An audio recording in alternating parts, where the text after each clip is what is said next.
What's going on, y'all? So we're back for another video on the channel.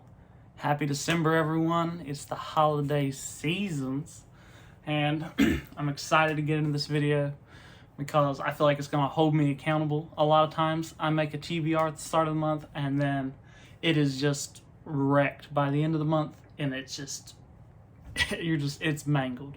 So hopefully by the end of the month I'll be able to look back on it and say that I've read every book I was going to read, and maybe more. I don't know. We'll see. So I got a pretty full month for reading. Sometimes I get a little eager. I bite off way more than I can chew.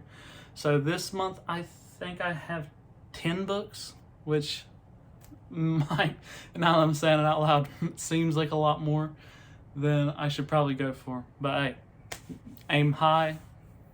If we miss, we still are pretty high. So I said I read it 8 last month, so let's see if I can crank 10, if not more, out this month.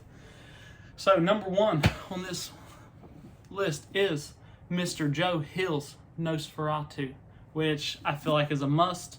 I'm a horror fan, or I'm becoming more of a horror fan, and I feel like Nosferatu is just the perfect Christmas read when you're talking in that horror realm, because you got old Mr. Charlie Manx and his whole Christmas land. And like I said, I will say maybe I cheated a little bit because I didn't have anything I wanted to read in the past couple days, so I started a little early. So I started yesterday, got 150 pages or so into it, or maybe I started 2 days ago. My days are all mixed up. Yeah, so 150 pages or so into it. Like I said, it's a pretty hefty book. I think it ends up clocking in at just under 700 pages. So, like I said, I'll be excited to read this because this is my first piece of Joe Hill's work, and this is an exciting novel that I've been looking forward to reading for quite some time. So I can't wait to finish that up and hopefully talk about it. Next on my list is Mr. Andrzej Sapkowski's Season of the Storms. And I'm a huge Witcher fan, love the games, and I love the TV show. And with Season 2 coming out, and I think the 17th, I was like, now's the time if I want to read it. So I'm going to dive into this and hopefully get this finished and try to get a review out before Season 2 comes out, because I am stoked to see what goes on in the first of the mainline series. It's not a short story collection, so I'll be excited to check that out as always. Next, I got a digital read, and that is Martha Wells' All Systems Red, which is the first book in the Murderbot Diaries. I didn't know much about these. I just heard a bunch of people in the sci-fi fantasy community talking about it and recommending it, so I started it. I started it maybe a month ago, and I just put it down. So I'm going to restart it, try to give it another shot, and see if I can't just churn through it, because it's not a big book. But it's an interesting concept. I just don't think I was in the mental space to read at that point, because I was just looking for something with a little more action, a little more potency. So we'll see what happens with it. That one may get pushed to the back burner, but right now I'm going to try to knock at least the first one out. Might see if I can slip the second one in at some point. And then fourth is another digital book, and that is the third book in the Dr. Harper series. I'm a therapist and my patient is a vegan terrorist, which, let me tell you, those first 2 books are thrill rides. I think the Dr. Harper series is great, and like I said, the first 2 I read on consecutive nights. I read because they were real cheap on Amazon. So on my Kindle, I just copped them and knocked them out super quick, and I was like, I'm gonna hold off on that. So I finally held off, and I think I've held off long enough that I'm ready to dive back into that and finish that trilogy. I think there's a prequel after it, but I'm just excited for more Dr. Harper content to come out.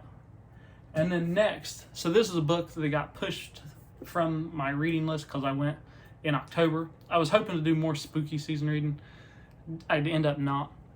For some reason in October, I went on a personal development kick, so a lot of my spooky reads got pushed to the back burner. Still think I got 2 or 3 good scary books read, but not as many as I'd liked. And unfortunately, I didn't get to read this one.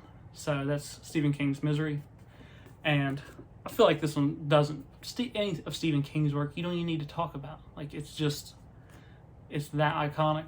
and I know they consider it one of his better works. Most people put it in at least his top 10 for a guy with 70 plus books.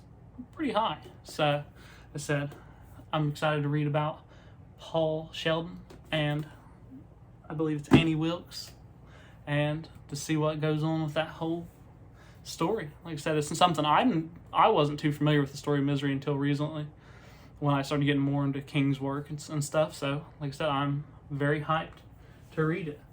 Next is a digital read, and that's going to be Make Your Bed by Admiral William McRaven. Like I said, I kind of went on a personal development and self-help book reading kick in October. And one of the books I wanted to read then, and then I kind of fell out of that kick, that little burst of personal development energy that I get randomly at 3 a.m. in the morning. So that's going to be his book, Make Your Bed.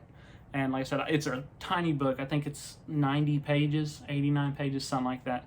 So it's a quick read. I'm probably going to sit down at some point if I have time, an hour, 2 hours maybe, and try to burn through it and just kind of I know the concept. I've heard him give the speech and stuff, so I know what's going on with it, but I would love to read his written word on it and just kind of get that full breadth of his idea of little wins in personal development. So I said hopefully I can crank that out in a night or two.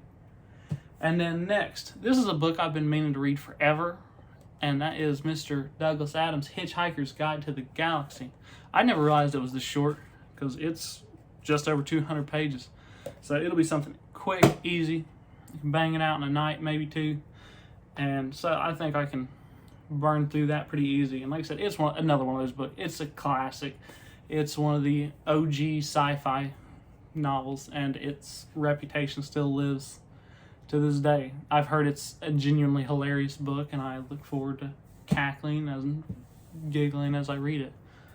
So the next two are digital books. The first is going to be the first of the James Bond series, Casino Royale by Mr. Ian Fleming. And this is a series I've been dying to read for a while, and I have Kindle Unlimited because they had a deal where it's free, and the entire James Bond series is on there, and I want to try to give the first one a shot, see if I like it or not, and if so, then I'll probably just try to crank through it, because they're not very long books. They're pretty relatively short books, so we'll see if I can't just hammer out the first one night and see where I go from there, see if I like it or not. Then, like I said, I had another book that I've heard is big in the personal development space, but I know literally nothing about. And that is, I believe it's Don Miguel Ruiz, Don Miguel Ruiz, The Four Agreements. And like I said, I literally know nothing. So I can give you no more than that. People say that it's an important book and that you should read it in your life. So I am blindly following. So that's all I got for you on that one. And then number 10, the book I hope to read before New Year, if I can squeeze it all in. And that is Mr. Frank Herbert's second book in the Dune saga, Dune Messiah. And like I said, y'all have, hopefully by now you've watched my first review on the channel, which is the first Dune. Loved it, fell in love with the world, fell in love with so many of the characters, and just the whole concept behind this universe that he built, and the themes, and these just presentations that he does on just how ideas, and kind of toils with them. So I'm excited to see where he goes from here. I'm excited to see what happens in the Atreides saga, which I think there's Dune Messiah and then Children of Dune, and that's the end of the Atreides family saga. And then it gets into God Emperor, which I've heard is just mind-boggling. So hopefully I am able to crank this out, and then maybe in January we'll see if I can bang out Children of Dune, because I already have it, because I had to buy the second, third one after I finished reading the first one. I was like, all right. So those are my 10. And then if I get feeling frisky, I get a little revved up and crank a couple of these books out, which is looking pretty good, because I'm